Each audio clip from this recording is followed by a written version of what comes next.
Okay, so sorry about the little delay there. I was just helping out with Raf. So Raf's going to be in on this session as well. I'll just take that off so we can be started. There we go. So Raf is going to be in on this session because Raf loves coding, don't you, buddy? Mm-hmm.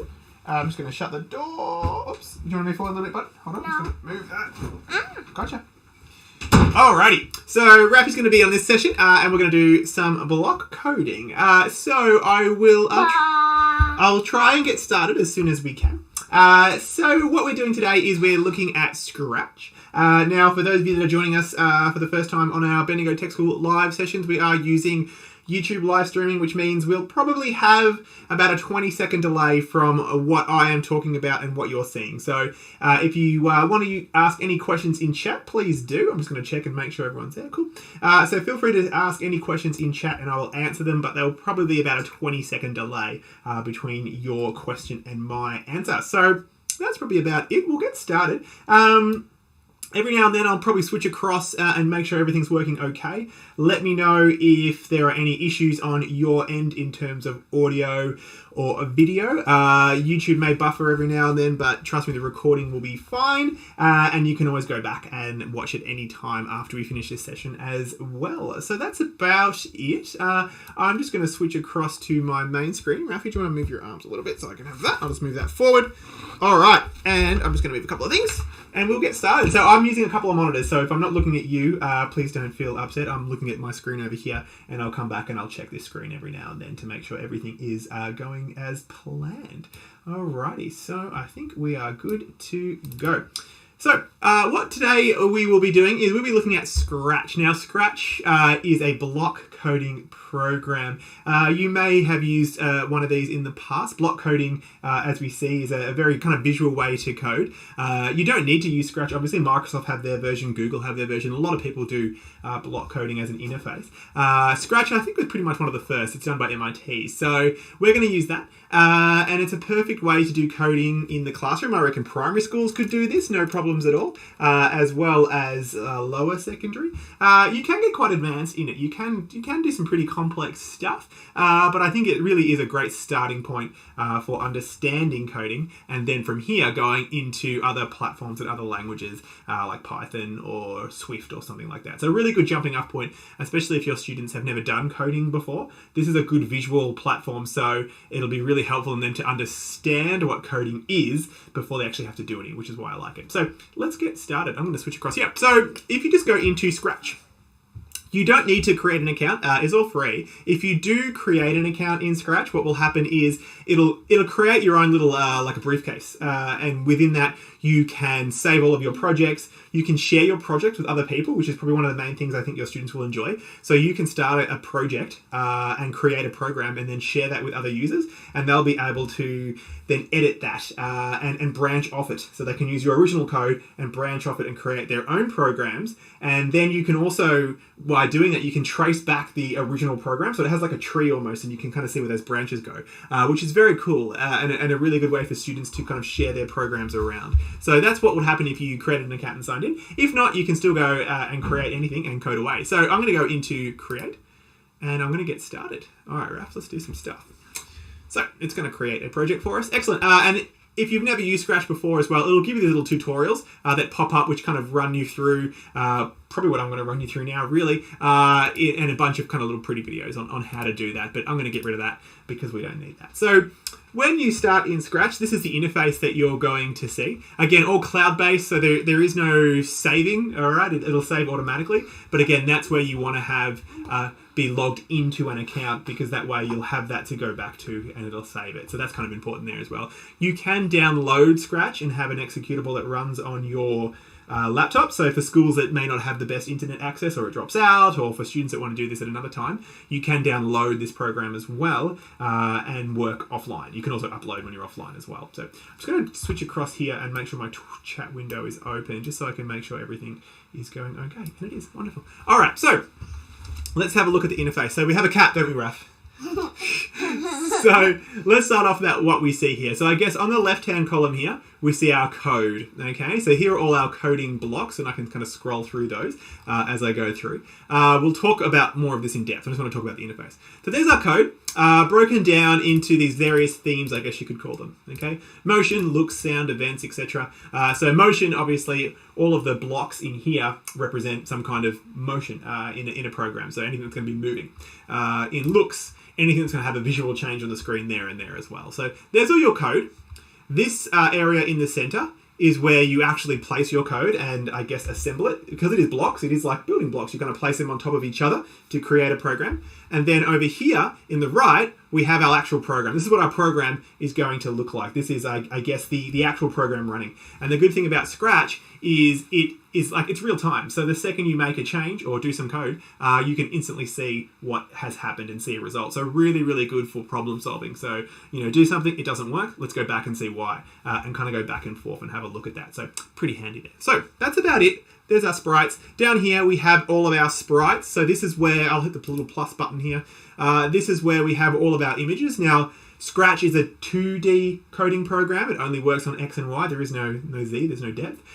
So everything is 2D. Even the sprites, they're 2D drawings. They're not three-dimensional. So you're not doing 3D programming, animation, anything like that. Just straight up 2D. But also, again, a lot easier for students to create. So these sprites, there's a whole library of sprites that you can use in your projects. There's a flying cat. But you can also create your own as well. And you'll notice that a lot of these have actual frames of animation. So these are a lot of different kind of, I guess, movements as we go through here as well. So each sprite can do different things and cycle between different things. And I'll show you how that works in a second. All right, so I'm just going to get back out of there. And then we have our stages. So your stages are the backdrops. So, you could have mountain scene or you could have a jungle scene. You can have multiple backdrops and you can actually jump between backdrops as well. So your program doesn't have to be stuck on the one static screen. It can go between lots of screens. Okay, so let's do some coding because Raph wants to do some coding. He's getting a bit bored. All right, so let me kind of show you how it works in the easiest of ways. So here's my cat, and that's the cat that I'm going to make move. I'm going to get Raph to make him move, okay? So the first thing we need to do is you start to drag and drop your blocks in an order that kind of makes sense. So if you can, and this is how I talk about it with students, if you can get them to say out loud what they want to happen, okay, step by step, then they should be able to code it. So for instance, I want my cat to move. All right, I'm gonna make it like a video game, and when I press, say, right on my keyboard here, I want my cat to move right. And that's, I guess, the sequence that I want. So if I press right on my keyboard, my cat will move right. And that is basically like a video game, exactly, Rafi. That's basically how coding works. So if I do this, then I want this to happen. All right, so let us do that. So I'm gonna go into motion, and we can see we've got a move. So I'll drag that in there. But if I want to do this in the correct order, let's go all the way to control. Let's just go up to events. And then in events here, you can see I have the starting point. So an event is kind of like the starting point of your program. What do I need to happen first before something else happens? So in this one, I'm going to grab this guy and just drag it across. And you can see I've got an option for some keys here. And I'm going to press right. So I'm doing exactly what I said. When the right arrow is pressed, I want my cat to move. And I'm going to just snap that in and let it go. And now we can test it straight away. Raph, do you want to press I'll just move my keyboard so Rafi can press it. Do you want to press the right key, buddy? That one? Yep, go and see what happens. And again. Whoa, gone! So there we go. So that worked. So we pressed the right key and the cat moved to the right. Now, what will happen, Raph? Nothing. Why is that? Because it wasn't coded to go right. What? How did you know that? I just knew.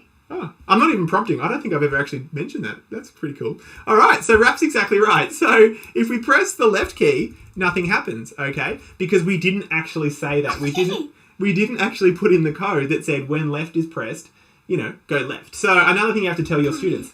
So that with code, obviously, it's very clever, but it only does exactly what we say. So even though, we said that when the right key is pressed, move right, logically you could think, well, if it's smart enough, when the left key is pressed, it should move left. But it won't do that. It only does exactly what we tell it to do. So we need to go in and we need to do that as well. So we're going to grab another one of these. So the code doesn't need to be sequential all the time. I can just drop this in anywhere in this space, okay? And that will also work in my program. So I'm going to go into motion and I'm going to put move. Now, here's the trick. if I press, we'll make that left. If I press left on here, let's see what happens, Raf.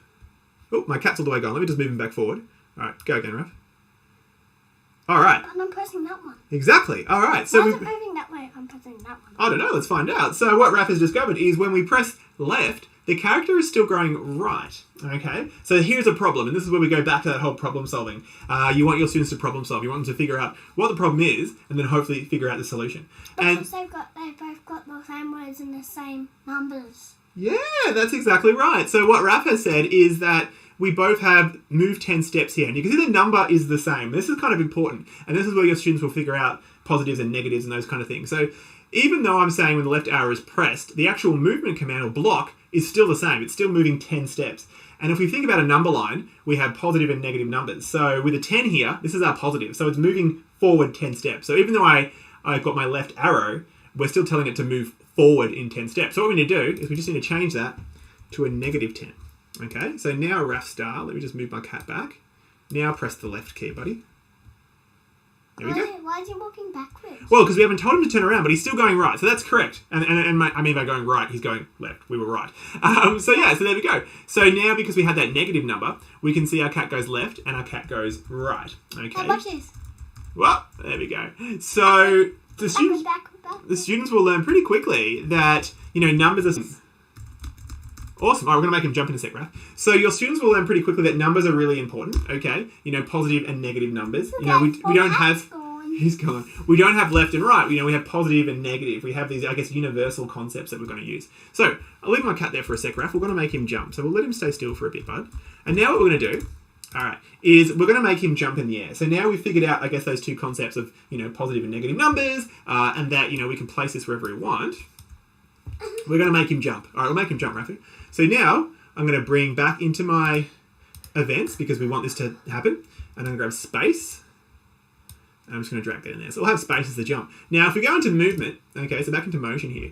If you scroll down, you won't see an up or down anymore. Okay, well, you never see an up and a down. Because, again, we don't have that concept here. What we do have, though, is X and Y. So, again, things that your students will figure out. So hold on one sec, just while I put this in and you can play away. So we don't have up and down, but we have X and Y. And so, again, students are now going to have to, I guess, grapple with that concept, that there isn't, the words that they're looking for. They need to look at these terms that they've probably been doing in maths, X, Y, positive, negative, those kind of things. So what we're going to do is we'll grab one of these. So we have X, obviously. So if we look, and you can see it here too, if I kind of move this around, all right, we'll...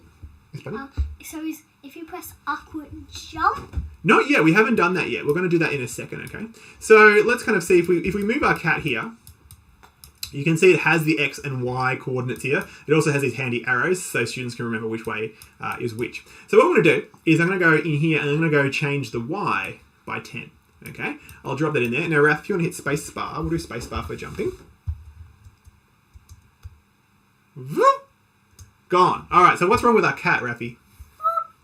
Ow! So that's as far as you can go. All right, hold on one sec, bud. So now with our cat, okay, we got him to jump, but we couldn't get him to come back down again. Now, obviously, cats, when they jump, they need to come back down. So this is where we're going to do a little bit more onto our block of code here. So we've done this one. So again, if students kind of looked at this and what they had here, you could get them to logically come to the next step, and that would probably be going, well, I know if minus goes one way and positive goes another, that's probably true for our jumping as well. So what we can do is, I'm sure they will go and do change Y by a minus number. Okay, so now if we hit spacebar, all right, it looks like nothing is happening. We can see that's getting highlighted in yellow, which means our code is running. You can see the flag flashing for a second. So our code is working, all right? And this is another kind of like problem that your students will get, and they'll have to figure out how to overcome this. Whereas our program is running, but it doesn't look like our cat's moving. But what's happening is our program is running, okay? So it's running very quickly, and it's doing exactly what we say. We're saying when space is pressed, change Y by 10, so go up by 10, but then come back down by 10. And we're getting it to run that command basically at the same time. So it kind of cancels itself out and just sits there and sits still. So what we need to do is we need to actually tell... All right, so hold on one sec, Ralph. We're going to do this. So what we have in our control over here... To the middle.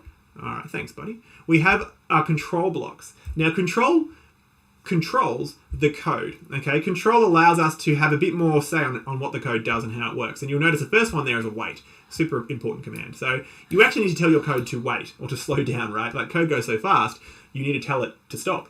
And so I'm going to drop that in between this. So again, you can see if I just push it in the middle, it sits there. Instead of doing, hold on 1 second, we're going to do 0.2 of a second. All right, Raf, now do spacebar. Woo! It looks like so. Yeah. Go forward, jump forward. Good work. It's like a video game. Yeah, well, it is. We're making one. So now you can see we've got that jump in there, okay? And if we read our code, so hopefully now you're starting to be able to read this, and it makes perfect sense, right? So we said, oh, hold on 1 second. So we said that when the space is pressed, change y by 10. So go up by 10 in y, wait for 0.2 of a second, and then go down minus 10 points in the y. And then we have our jump. All right. So far, I think you follow me. It's pretty simple. It's just, if you can say it, it does it. All right. Let's make this a little bit more complex. Raf, let's make do you want to make the cat meow? Yes. Of course you do. Yes, All right. yes, So now we can yes, start. yes. We can start to add more and more elements into our code. Okay. We can basically start to make it more complex, which is what we're doing, right? We're just adding more levels of I guess complexity to this program. So let's do it. So what I'm going to do is in sound. Obviously, we have our sound block. So I'll just click on sound. And we can just drag that in. So I'll play this one. Oh, sorry, Raf, big day. And I'm going to place it in here. So again, you can just keep adding onto this. So now, if we read our code, and we should hopefully, this is what's going to happen, is I press space, he moves up 10 points on the y-axis. He also plays a sound at the same time, because I don't have a wait between that, so it'll run those both at the same time. Then it will wait for 0.2 of a second, and then it'll come back down. All right, Raf, hit spacebar, buddy. Okay. That's you. No, it's not. There you go. Raf doesn't believe it was me. Press it really fast then. Press jump spacebar really fast. There you go. So pause that for a sec. So you can see in my code I said play meow until done, which is why even though Raf pressed the button a whole bunch of times, it only played meow once. If I had a different kind of block there, if I just said start sound meow, hold on 1 sec, buddy. Now press spacebar. And again. So you can see now our code's a little bit different. We've got our code. So we've got our code constantly on that meow loop. So again, even how I'm just gonna turn that off for Raf. So even though that looks similar, play meow and then play meow until done, you can see there is a subtle change into how it works. Okay, so that's really important. All right, Raf. So what we're gonna do now is pause moving in for a sec. Let's make him meow and jump, but we'll also now make him look like he's jumping. So at the moment, when he jumped, has the same sprite. Okay, so he jumps, but he still looks exactly the same. So there's no, I guess, visual signifier that he's jumping other than that small up and down. So I'm going to show you sprites now. Okay, so we have a sprite here, not yet done. We have a sprite here, all right? And all your sprites, if you use the ones that are already in Scratch, a lot of these sprites will come with what's called a costume. So if I go across here. Costume? Yeah, a costume. So you can see that. Dress up costume. Yeah, kind of. It's like a different version of it. So you can see here's my cat. And you can see it's got two sprites, okay, or two costumes, sorry, to each sprite. So like an animated GIF, right? It has these two different, basically it's just converting between one image and the next image. That's all it's doing, it's transitioning between the two. And we only have two in here, so you can see it's a pretty jarring, change. There is not as many frames. The more frames, the more sprites we had, the smoother that would look. But for now, you've got that jump between these two costumes, okay? So what that means is, if I go back into my looks now, because it's a visual change, I can actually change the costume. So I can make him look like he's jumping. So I'm going to grab this bit of block here, and I'm going to do change to costume 2. All right. Then I'm going to bring it back as well, and I'll do change to costume 1, because we had 2 costume changes in this. And we'll put that sound back, because Raf will want that. All right. So now, Raffy Daff, do you want to press spacebar? See what happens to our cat. Sounds like you. It's not. That's coming from the speaker. Yeah, no, it's coming from, where is it coming from? I think it's coming from these speakers here. We have so many speakers in here. Yeah, it's coming from, we have so many speakers. Alright, so pause that for a sec, right? So you can see though, our code isn't super clean, so when it jumps, you can see it does that meow, then it does that costume change, right? So if we start to problem solve here, we can see that the order of our code really isn't working how we want it to. Because we have play sound until done, what's happening is, it's playing the meow sound. It's playing the meow sound. Alright, pause. 1 sec, Raf, we'll get back to it. It's playing the meow sound, and then it's not switching to that next line of code until that meow sound is done. So a simple way to fix this is just to kind of change the order of our code. So we can plonk that there, put our meow, and do that. And then we can try it. And now we can see we've got that jump. Alright. But then, of course, that holding that meow until done means he's going to fly in the air until that jump is finished. So changing the order of your code can also fix a lot of these things up. And that's just that sprite change. All right, so now if we do this, we have a bit of a game, right? We can go left, we can go right, we can jump, and we can start to play around. Raph doesn't like the fact that he hasn't turned around here. Right, so obviously he's going backwards, he's moonwalking. So we can change that as well in a couple of ways. Okay, we might go into our costumes here, and we might make a costume that has the cat going the other way. So let's just do a new costume, right? So you can see I am blinking his eyes. Oh, well, we can do that. So what we can do is we can have a new costume if we want to, all right? Or we can also have a new, a whole new element altogether. But I'm just going to go in here, and you can, while I'm here, actually, you can also see you can use other options here. You don't just have to use the stuff that's there. You can upload images from your camera. You can upload a costume as well, so you can take photos. So that means you might have. So I could take a picture of Raph doing a whole bunch of different moves, okay, against, say, a green screen, or even just against, a blank wall, and I can then remove that background. So then I can actually have Rafferty walking as a bit of a video game character. We could do that. Yeah, maybe we'll do that. We might do that a little bit later, and we might show you that as another video. All right. So what we want to do is we might try and... Hold on. We're just going to do... let me just kind of take this here. I'm going to duplicate that one. And in costume 3, all I'm going to do... Actually, we'll duplicate this one. Okay, I'm going to move that down to the bottom. So there's costume 3. And what I'm going to do is I'm just going to flip that. All right. So now I have a new costume in here as well. So now I'm going to go back to my code. And then in this one, if I just hit space, you can see that's working fine. And in the left arrow, I'm just going to go back now to our looks, and we'll see that we now have a new costume. Hold on one sec, Raph. So I'll drop that in there, and I'm going to say switch to costume 3. So now when I hit left, there we go, he turns around and goes back. But what's going to happen now, if I hit right, he's stuck on that costume, because now we've got that switch. We need to start to add to our program so he can actually do that as well. Okay. I want him to go, so when you press that way, he goes that way, then when you press that way, he goes that way. Yeah, Raph's exactly right. So that means we just have to go back to the original code that we did and make a small change now that we have these costume changes and say back to costume 1. There we go. So now we have him going this way, we have him going this way. Okay, you can see we've got that split. If you press both? If you press both, we'll just do them both. You can try. He'll do whatever hits first.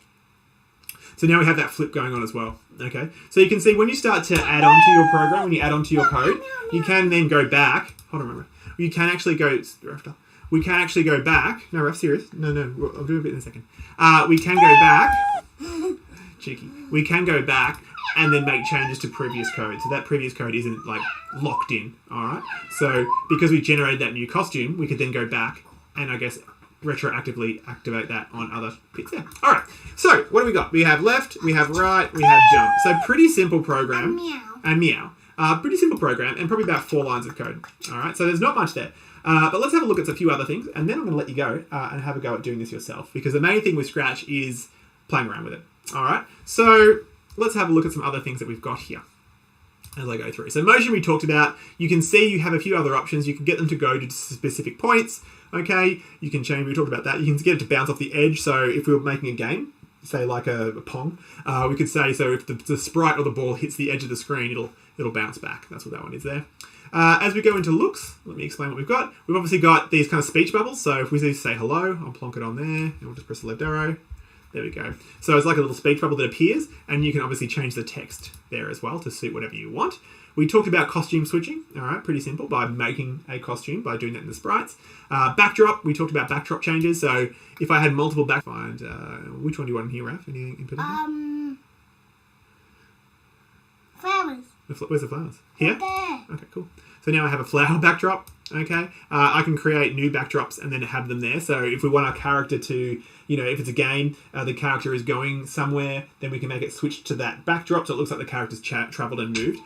We can also obviously scale that character too. If I wanted that character to walk off screen, I could make him start to scale down. So even though it's a 2-dimensional program, by working on what you have, by scaling it down, by scaling it down, okay, it'll look like he's getting further away. By scaling it up, it looks like he's getting, closer to the screen. So we can do those kind of things as well as we play with that. So that's our size changes there and our visual thing. So I can say, as he moves to the right of the screen, increase the size. So it looks like he's getting bigger as he moves. Change color, I guess that makes sense. We do have some graphic effects. They're things like rainbows and pixelation and stuff like that as well. And we can also move the layer order. So whenever you place something on the screen, there is a bit of a layer order. So we can make something come in front of something or go behind something. All right, so sound. Sound's a little bit limited, right? There's not much there. It's basically play a sound, and you have obviously pre-baked sounds, or you can record your own sound as well. Press that, did you? I did, yeah. You can record your own sound by hitting record. There's a built-in kind of recording option here. I'm not going to do it because it might knock my microphone off the stream, so I won't worry about doing that. Could not start. But yeah, so you can approve your mic and you can make a recording. I'll head back to code. So that's your recording. So most sounds you can either upload or you can use your own recording. I'm just going to double check that didn't kill my mic. Let me just have a look at my... Yep, that's all going good. Excellent. Okay, so then we have our events. We talked about events. That's our starting code. So we have obviously when the flag is clicked, which is this one up here. So that's like when we run our program. We have key presses. We can have when sprites are clicked. So if you click on something in the scene.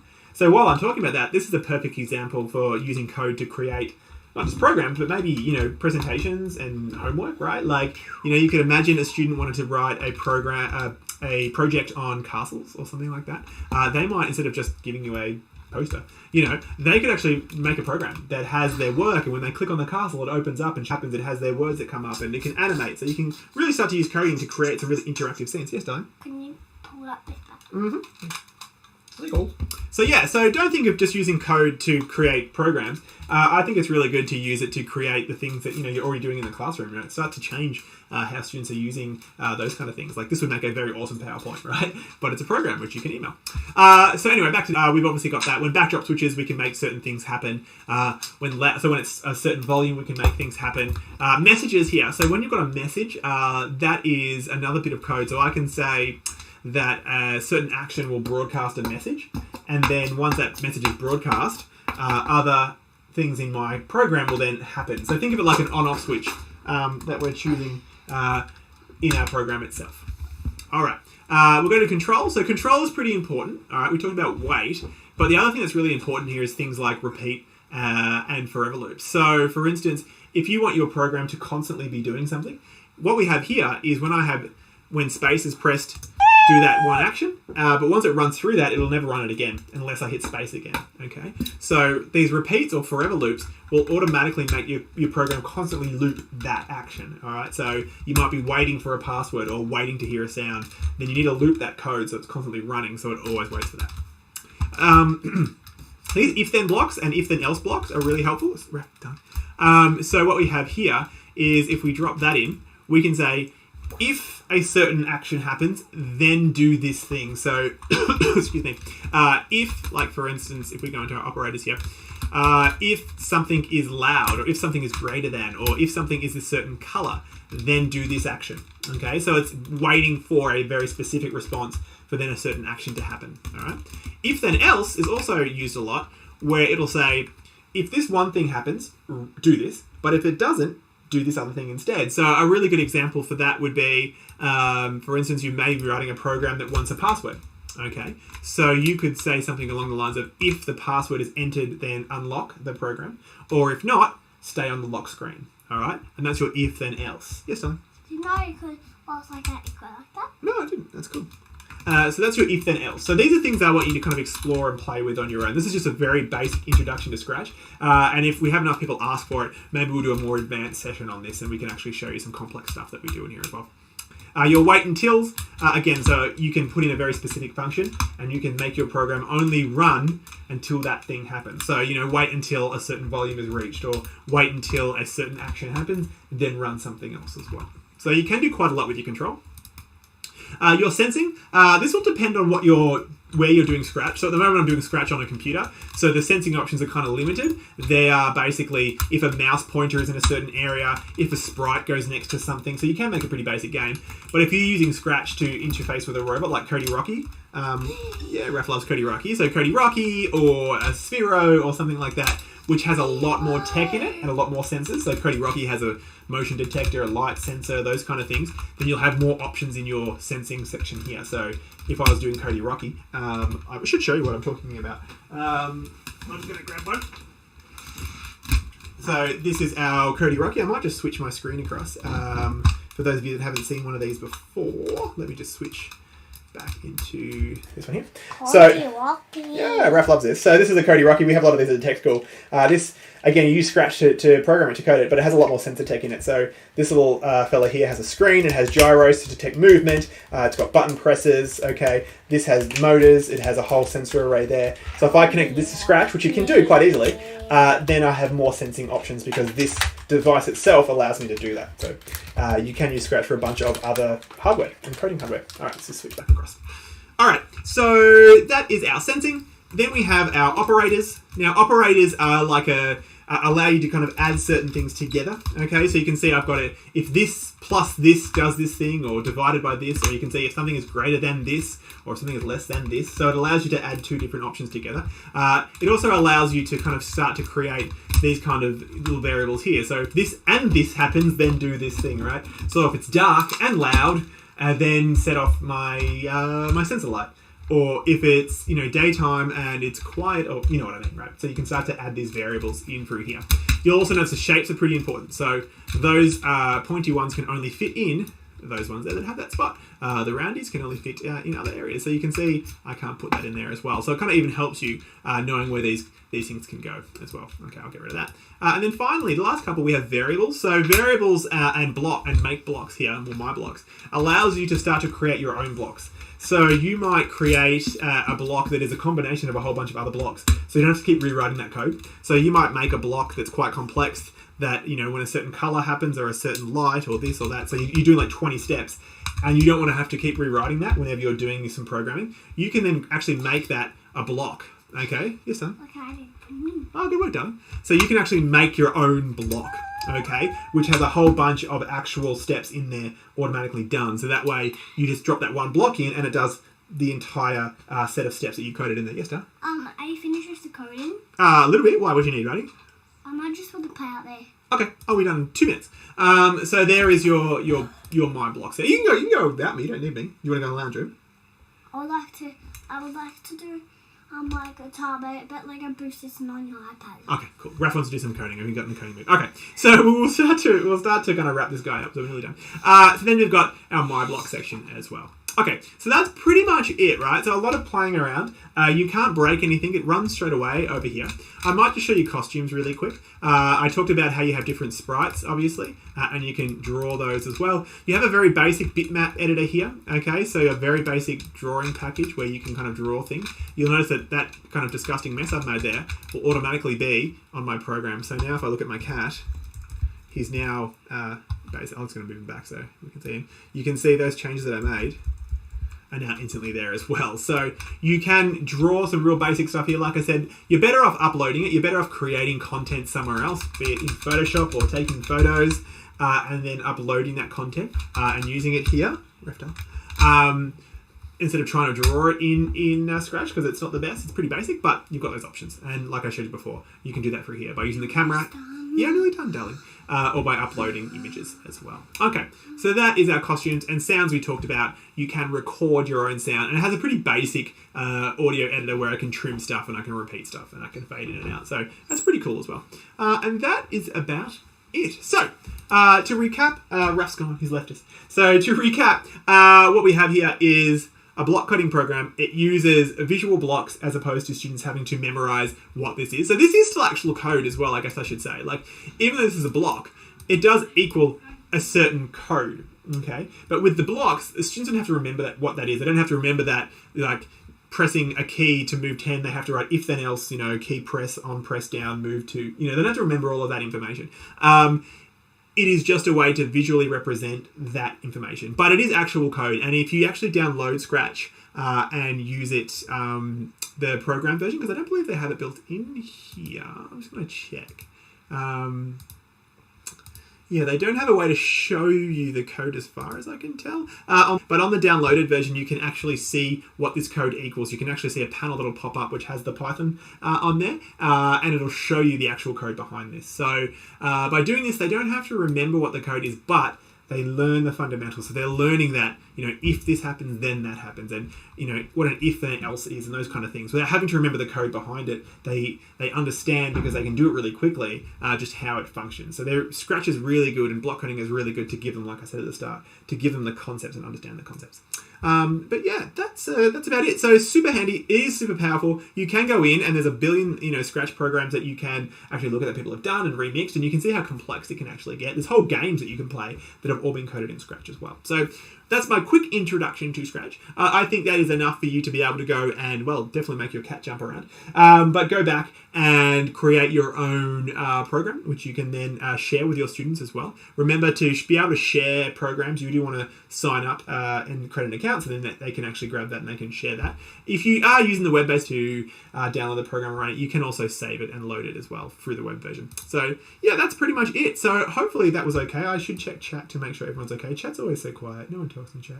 Let's have a look. Yep, everyone's fine. So if you have any questions, now's your time to ask, because I'm going to end the stream here and leave you with the last 20 odd minutes to actually run through Scratch and have a go at using it, see how you go, and then feel free to put any more questions in the chat and I'll come back and answer them. So I'm going to end the stream at this point. Thank you very much. If you do want us to do a more deep dive into Scratch, more complex stuff, please again let us know. Shoot a message through chat or shoot us an email, and I can run a more kind of deep dive into Scratch, potentially at maybe using Scratch to code into some machines as well. Alright, so I'm going to end that there, and I'm going to leave the stream running because I find when I end it, it still needs to be 15 seconds before I end the stream so it doesn't get cut off right at the end. So I'm going to go here, and I'm going to hit end stream, and I'll switch to this one here, and you will see me tomorrow. What is tomorrow's session? I should probably check that. I normally do the plugs. Let me do the plug. Tomorrow, let's have a look. I'm just going to switch across to here. Let's have a look at tomorrow's sessions. Oops, sorry, I've got too many screens running at once.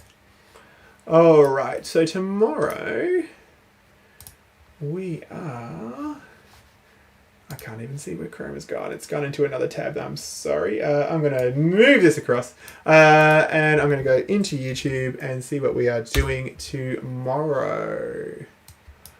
All right. So tomorrow's session we are... Oh, of course, we're doing Final Cut. So tomorrow we are doing... I'll switch this back to here. Tomorrow we are doing Final Cut, so video editing for Mac. We haven't done much Mac stuff, so that's why we're doing that. Then we have some podcasting stuff on the following days. That is all talking about podcasting and how you can get your students to create their own free podcast at home, which is probably what they can do right now. And then the rest of that week is all talking about Illustrator. Probably on Friday I'll put up our following week's programs. We do have a slight change into how we're running programs now, and I'll probably make a video on that so people can know. But basically what we'll be doing now is all of our programs you can book through our Tech School page, which will give you the link to be able to watch them live. If you don't actually book the session, the video will be available but not until the following week, so you'll miss out on the live session and be able to ask any questions and those kind of things as well. So the videos will come up, but they'll be a week later and you won't be able to watch them live. So it's a bit of an incentive to kind of book, which is helpful for us. It's really helpful for us to get booking so we know where everyone is and we know what we can do and we can kind of tailor our stuff for them. So anyway,